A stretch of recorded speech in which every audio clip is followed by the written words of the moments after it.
Hello everyone, and welcome to Eating Your Blessings. I am Rhea Adams, and joining me is Jacob Count Your Blessings Clements. Welcome to On Hit Effects, Jacob. It's my pleasure to have you, although might not be my stomach's pleasure. Well, it's my pleasure to be here. So, if you, the viewer, don't know what's going on and why I have a selection of hot sauces and this Count Your Blessing in front of me, if you don't know why these are here, I may have made a tweet talking about Verdance, where I was like, I don't believe that Count Your Blessings is a playable card in Verdance. And because I feel so strongly about that, I will eat a Count Your Blessings if it top 8s a Calling, Worlds, or Pro Tour, with all 9 copies. And what I failed to account for when I made that tweet was that it might be good in other heroes, it turns out. Like, really good in other heroes. Like, top 8ing Calling Lion good. So, it's the very next calling from your tweet. The very next calling from the tweet. It took literal 0 time.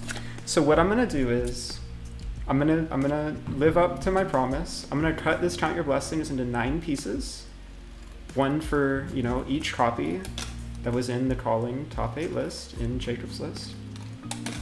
And I'm going to ask him 9 questions about his deck, his revolutionary Count Your Blessings Enigma deck.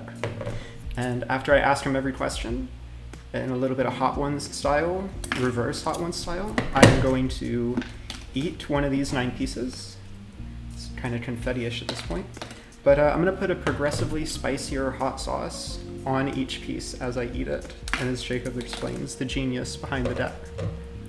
So that's what we're going to do here. Are you ready? Yeah. Okay, because I mean, you're the one who's taking the on. We've got the pieces. I guess I'm ready. All right. So, the real question is, why Enigma as the hero that you used for the 9 Count Your Blessings package? So what we found in testing,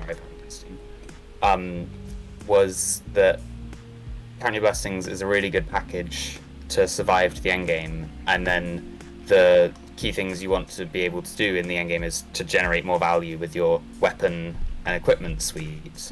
And what Enigma has as a weapon endgame is like the best weapon endgame, and I discovered this in testing with Jamie Faulkner for my nationals, where because you can hero ability in both turns, pitch heart and block with footsteps, not only do you present 4 damage in your weapon endgame, you also are defending for 4 / gaining the life.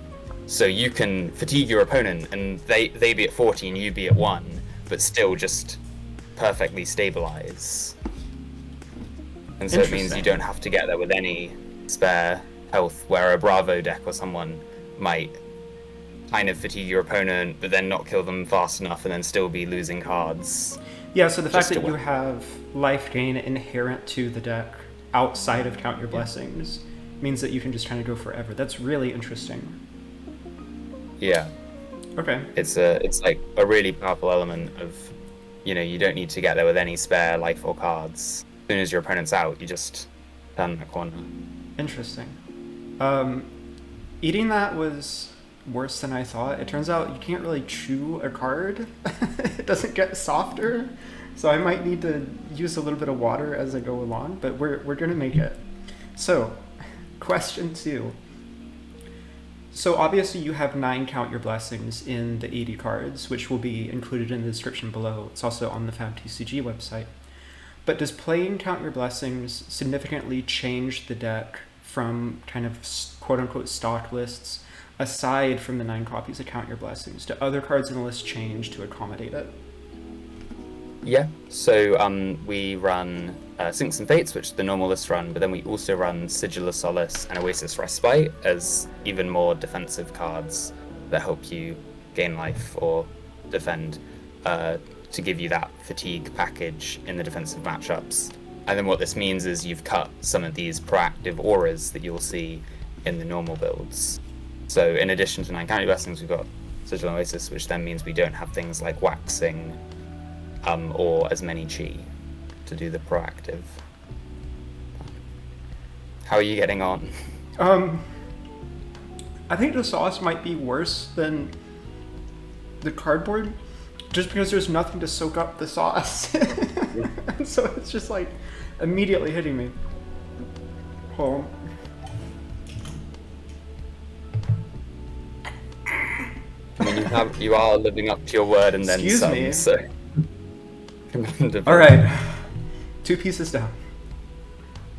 Okay, so you talked about cutting some more of the proactive cards, which I assume there's a lot of defensive cards in the list. What is the best card in the deck besides Count Your Blessings? I think it's a slightly hard question to answer that because in so many different matchups, different parts of your deck shine, and then in other matchups, those parts of your deck are a bit idle. But I think one of the cards that shines the most in this build, because you have your matchups where you're just trying to fatigue them, you know, the Azaleas and Auroras, where once they're out, and all your cards are the same there, they just block 3. But what's really interesting is the matchups where Cosmic Awakening as a 3 of really comes into play, for 20 in the late game. My one game on stream, it comes up in a lot of those matchups where it's kind of in the middle, where you're not quite fatiguing them, but they're also not like illusionists, where you have to completely rebuild your deck. And that was inspired by the Gabe list that top 8'd Amsterdam, leveraging Cosmic Awakening. Does Cosmic for 20 happen pretty often? Again, not in every matchup, but there are matchups that I think the deck wouldn't be able to beat without this tool. Okay. And also there are matchups where you don't need it, but it helps you not go to time. I think Cosmic's the best card in the deck at keeping you from... Interesting. Okay. The sauces are definitely worse than the cardboard at this point, and we're on number 3 out of 9. I have made a terrible mistake. So, what matchup... So you're putting 9 no blocks in the deck. What matchups get better and what matchups get worse compared to more traditional Enigma lists? And to expand on that, what is the worst matchup? Like, if people want to target Count Your Blessings Enigma for pro quests, because those are coming up, what should they play to beat this deck?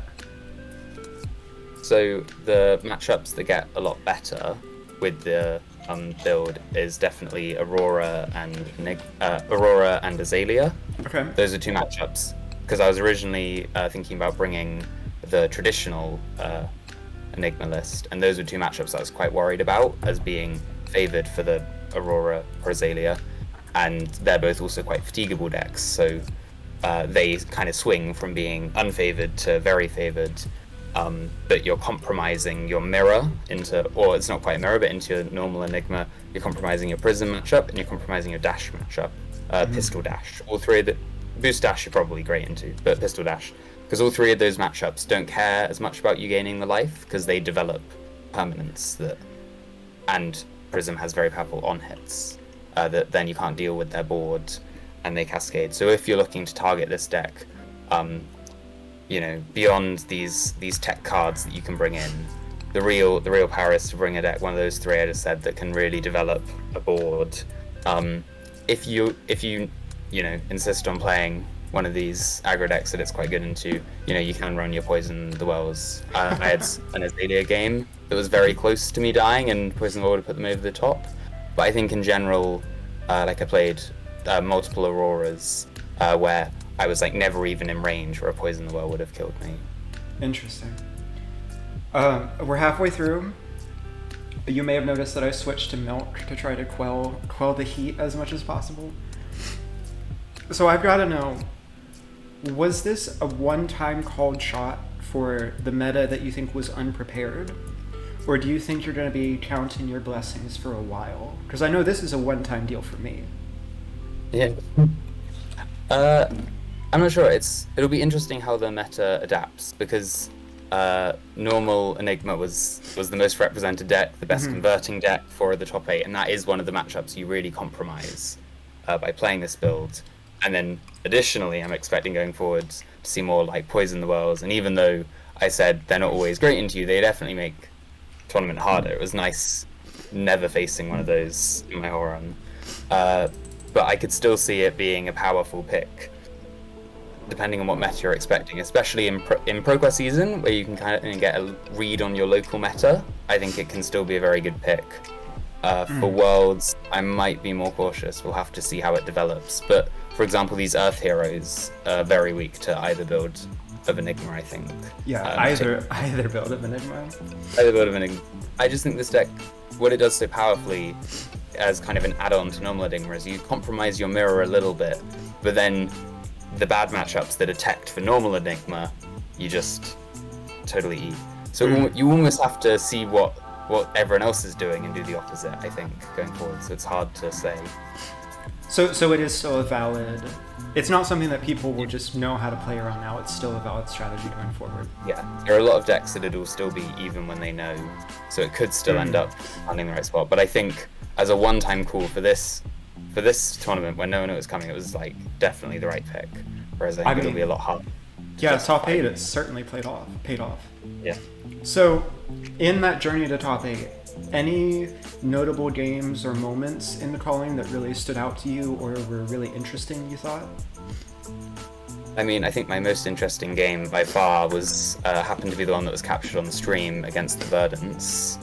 The interplay in that matchup, where I was able to gain so much life, but also their combo was able to threaten so much damage, and flirting with being in and out of range. The turn after I killed them, they showed me their hand, and we calculated that I would have died by 3 health if they'd got to keep the hand or got there 1 turn faster. That was a very interesting game, the way that played out, like in its various phases.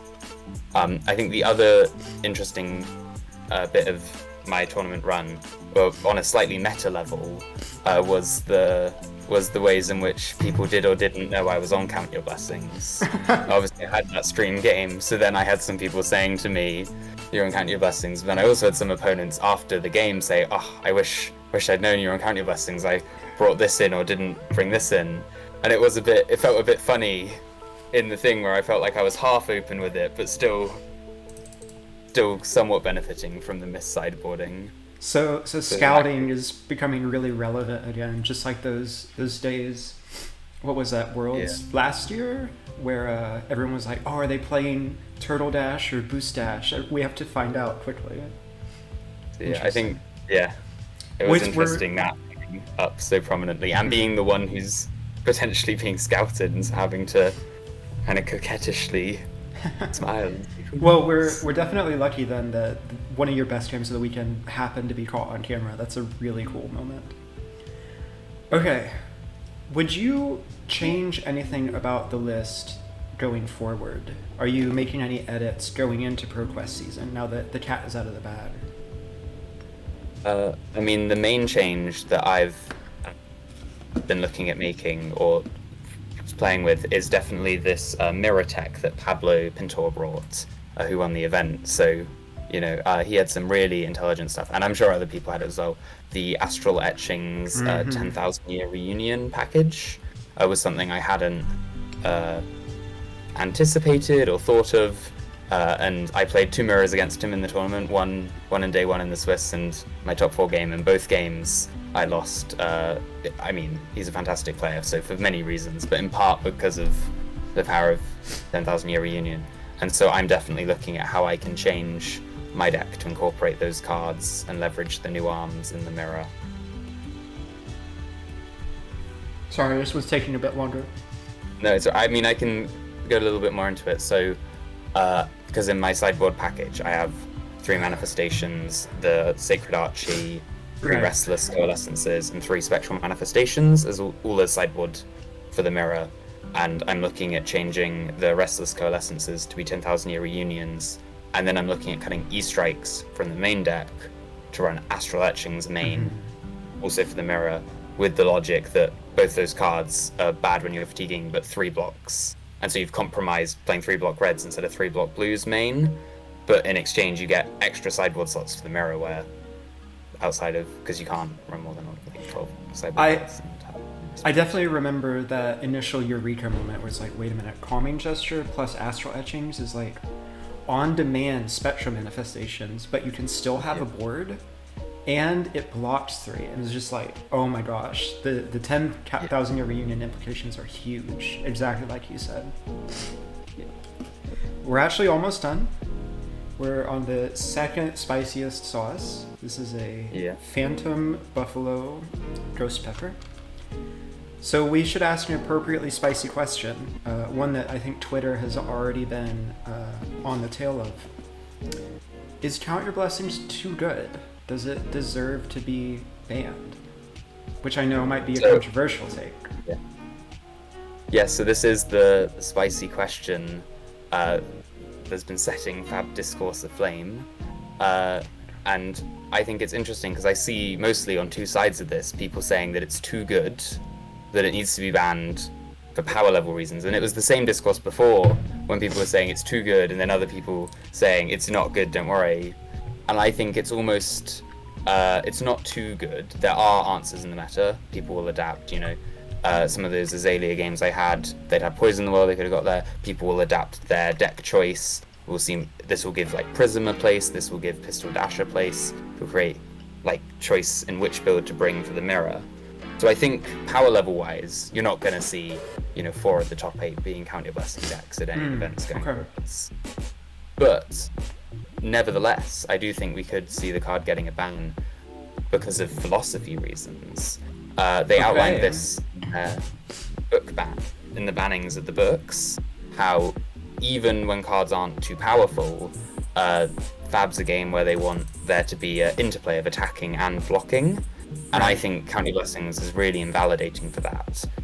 My deck all weekend took advantage of decks that needed to block some of their cards to get value, because I said to them, you know, you have to have this, to borrow the term from the article, this extreme offensive overlap where every card in your hand you can use efficiently to attack.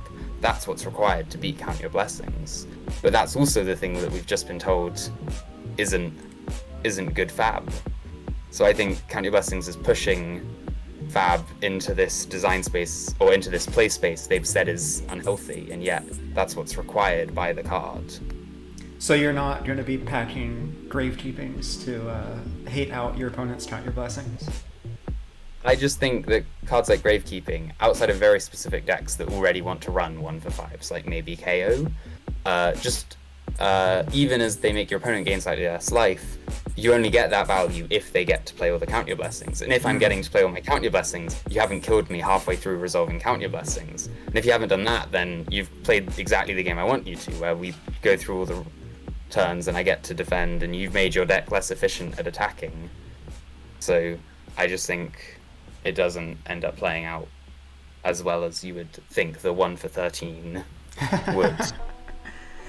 On top of, you need to banish their first Count Your Blessing before they play any others.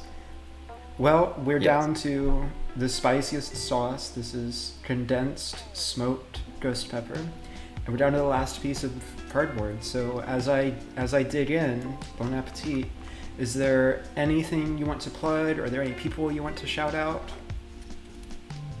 Definitely. I mean, the Toxic team, you might have seen my t-shirt on the Sunday, there's the top 8 photo or whatever. It started out as like an Oxford-based group.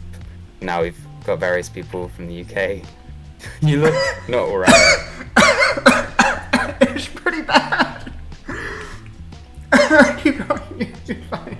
But yeah, this is my punishment. Kind of community or group. And in particular, Jamie Faulkner came in with a build of the deck that he'd made that was very close to what I ended up playing. And Isaac Murray did a lot of testing on the deck and played a very similar list to me. Not, unfortunately, paired a couple prisms early, which isn't what we wanted to face. But yeah, those two in particular, but Team Toxic in general definitely are who I'm appreciative of on my journey. Well, it's been a pleasure. As painful as that was, I think there really was some interesting insight there. So I'm grateful that we got to talk, regardless of the precarious situation that brought us together. Yeah. It's been a pleasure having you on. It is all gone, just a few drops left of sauce. I'm never going to do that again. I have learned my lesson. I am never going to bet Twitter again about eating cards. That was truly terrible. But I hope that you enjoyed it, dear viewer. Thank you for watching. If you enjoyed that, check me out on Twitter, where this all started from. Like, subscribe, and we'll catch you next time.